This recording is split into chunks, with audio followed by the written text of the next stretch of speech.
والذین کفروا وکذبوا بآیاتنا اولئک اصحاب النار ہم فیہا خالدون۔ اور جن لوگوں نے کفر کیا اور ہماری آیتوں کو جھٹلایا، یہی لوگ دوزخی ہے، وہ لوگ دوزخ میں ہمیشہ ہمیشہ رہیں گے۔ کفر یکفر کفرانا، اس کا ترجمہ ہے انکار کرنا، کفر کرنا، اللہ کو نہ ماننا۔ کذب یکذب تکذیبا، جھٹلانا، اللہ کی آیتوں کو جھٹلانا، رسول اللہ صلی اللہ علیہ وسلم کی باتوں کو جھٹلانا، اگرچہ دل کے اندر ہی جھٹلایا ہو، زبان سے بولتا ہو دل میں نہیں رکھتا ہو عقیدہ، منافق، یہ بھی جھٹلانا۔ اولئک اصحاب النار، اصحاب النار دوزخی والے ہیں، سمجھ لو انہوں نے دوزخ اپنے ساتھ لیا ہوا ہے، جدھر جا رہا ہے دوزخ اس کے ساتھ جا رہا ہے۔ اصحاب، اصحاب کس کو بولتے ہیں؟ ساتھی کو بولتے ہیں۔ صحابہ کرام، صحابہ، صاحب کی جمع ہے صحابہ، صاحب کی جمع ہے اصحاب۔ صحابہ کرام آپ صلی اللہ علیہ وسلم کے ساتھی، اسی لیے صحابہ کرام کو صحابہ کہتے ہیں۔ آپ صلی اللہ علیہ وسلم کے ساتھ رہتے تھے، آپ صلی اللہ علیہ وسلم کے ساتھ 24 گھنٹہ گزارتے تھے، آپ صلی اللہ علیہ وسلم کے ایک حکم پر سارے لوگ، سارے صحابہ کرام بوریا بستر لے کر نکل جاتے تھے جنگ کرنے کے لیے، جہاد کرنے کے لیے، مسجدوں میں سارے جمع ہو جاتے تھے، تو ان کو بولتے صحابہ، جو ہمیشہ ہر وقت ساتھ میں رہتا، صحابہ۔ تو یہاں سے اصحاب النار، تو جو لوگ کفر کرے گا اور ہماری آیتوں کو جھٹلائے گا تو گویا کہ وہ دوزخ کو ساتھ میں لے کے پھر رہا ہے، جدھر بھی گھوم رہا ہے اس کا ساتھی بن گیا یہ دوزخ، گویا کہ اس کو چین سکون ہے ہی نہیں، جدھر بھی جا رہا ہے دوزخ اس کو جھلسا رہا ہے۔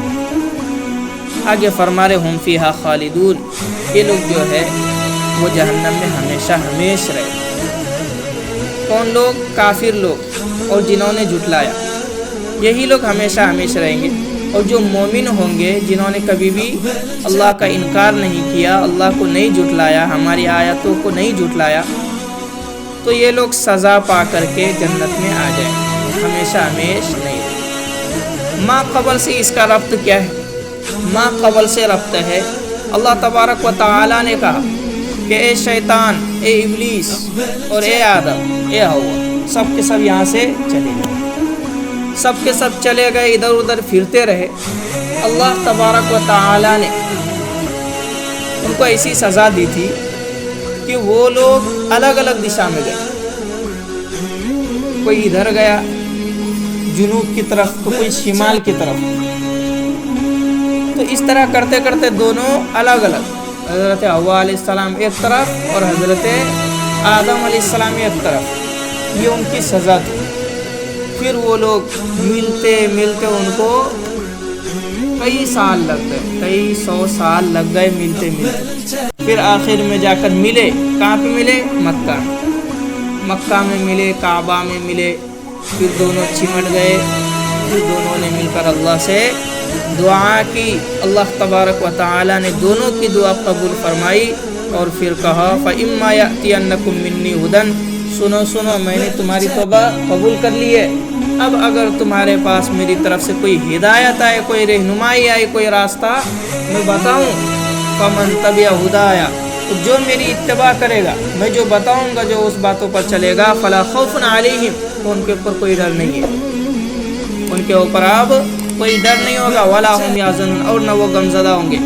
اصل میں یہ جو لفظ ہے نا، اس لفظ کو لانے کا مطلب اور مقصد یہی ہے کہ ہم لوگ بھی اس طرح سوچ سکتے نا کہ جس طرح حضرت آدم علیہ السلام جنت میں گئے اور انہوں نے ایک گناہ کر لیا، انہوں نے غلطی کر لی، ان سے غلطی ہو گئی، خطا ہو گئی، تو وہ دنیا میں آ گئے، تو ہم لوگ بھی گئے اور ہم سے بھی غلطی ہو گئی جنت میں اور خطا ہو گئی، تو ہم بھی پھر سے تو دنیا میں آ جائیں گے نا۔ تو اس کے لیے یہاں کہا کہ نہیں، فلا خوف علیہم، ڈرنے کی کوئی بات نہیں ہے، ولا هم يحزنون،